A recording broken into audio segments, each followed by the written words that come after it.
A bath can be a very stressful experience for our pets, but there are many health benefits to making sure that our four-legged friends are properly bathed and groomed. Ashley Miller, owner of Spot SRQ Grooming in Burns Square, is here with some tips to take away our puppy's panic. So I brought in my little Lulu, and as you can see, she's shaking like a leaf. She doesn't mind baths at home, but I know I have to take her to a groomer, and that's stressful, maybe more for me than for her. What are some ways that we can kind of make this a little easier on our dogs? Definitely your demeanor when you bring the dog in is going to set the tone for their grooming experience overall. So I think coming into the situation with a real calm presence is going to be most helpful. Joey, for the this dog. explains a lot. The dog has your anxiety. Yes, I'm already seeing what I need to correct. A lot of times they say if you want to fix your dog, you have to fix the owner first. So I know, we have to groom the dogs because they can get matted, and it isn't just about looking nice. There's some health benefits to making sure your dog is clean. Yeah, it's a really important part of their overall well-being. You've got their coat that needs to be de-shed if they're a shedding double undercoated dog, or it needs to be trimmed to protect them and make them feel good overall. Mm-hmm. All right, so let's see. So Lulu has agreed to come on. So we're gonna give a little bath technique, and you can help me out here. So we have some diluted shampoo. This is a hypoallergenic shampoo, and I think for at home, that's the best option to use because it's safe for their skin and safe for their hair. All right, now, is it all right for both of us to be here grooming her, rubbing her?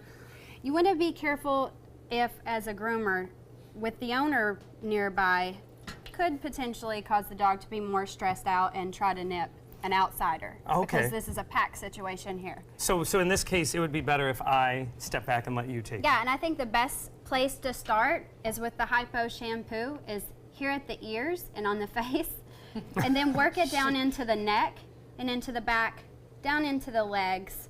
And you want to really make sure that you wash the paws really well. I have a question. So you didn't start with like a wet down first. You went right to... If the shampoo's diluted, it's not really necessary. Okay. And I think it makes the process a lot faster. It's one less rinse. Yeah. It's especially less if they're stressed. on the dog. Okay, that's good. I can see, and she shakes because she's also a Chihuahua, but she's a good dog for getting bathed. She doesn't try to run anywhere. She just sits still and lets you wash. And looks miserable. Yeah. So what other areas, she's a long-haired Chihuahua, what other areas might we be missing, or do we want to make sure that we get?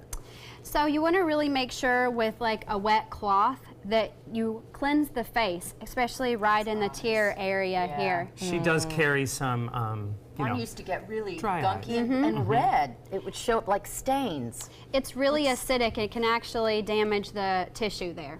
So you do have to do a good eye wipe down? Yeah, you really should. Sort of a gross question, but an area we all avoid. What about their rear area? Do they keep it clean so that I don't have to, or do we need to go there? That's part of the grooming process, is the sanitary trim. So, and it's a really important part so that they don't carry stuff into the house. And that's why we hire you.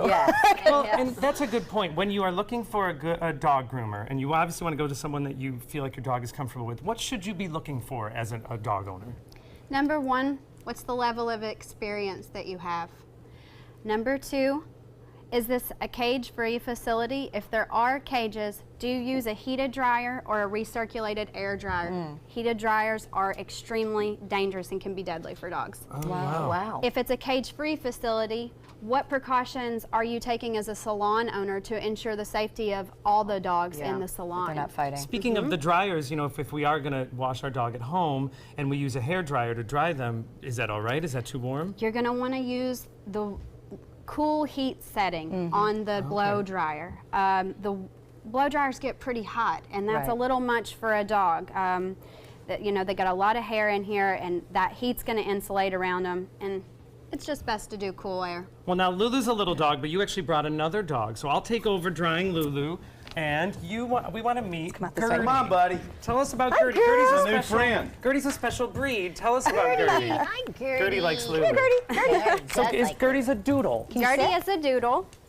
She is one of my clients. She comes every other week. And that's a growing breed, right? The doodles? What is it a mix of? It is a golden retriever and a poodle, and sometimes an actual doodle and another poodle, which is what Gertie here And she's is. got a lot of hair, that She girl. is. Oh, She's yeah. got a lot of hair. Hi, honey. So I understand with a dog like Gertie, brushing the dog is very important. Even if you're going to take the dog into the groomer, you want to make sure. What are some of the techniques you have? So wants you that want to little get pup. yourself a universal slicker brush. I have several different options here that you can purchase. You can buy them online. You can get them in the store. Those are called slicker brushes? Yes, You want the universal tight- slicker brush. Okay. And these are pen brushes, so you want to be careful, and you can gauge that by, rubbing it on your arm of how much pressure you want to put. Now, Gertie's coat's a little bit thicker, so you can kind of use a little more pressure. But I always think it's great to start with the feet, and you want to make sure you're brushing downward, but you're also brushing upward as well. Okay. And I always start with the feet, as I said, and then up to the legs on each side, and then I work up to the neck. And then, the best thing to do is just put on your dog's favorite movie, get comfortable on the floor, because you're going to be down here a while. What is your dog's favorite movie? That's funny. All Dogs Go to Heaven. Oh, Of course. Ashley, now brushing Gertie is going to be a very involved job, so we're actually going to ask you to continue working on Gertie throughout the show, and we're going to check back in at the end of the show to see Gertie's blowout makeover. I used to have a rug just like that. If you Back would in like the to visit 70s. Ashley for your pet grooming, you can find her at Spot SRQ Grooming in Burns Square in Sarasota, or find her online at spotsrq.com. All right, you'll keep working on Gertie, and we've got some big news from Ringling College, and that means good news for the Suncoast.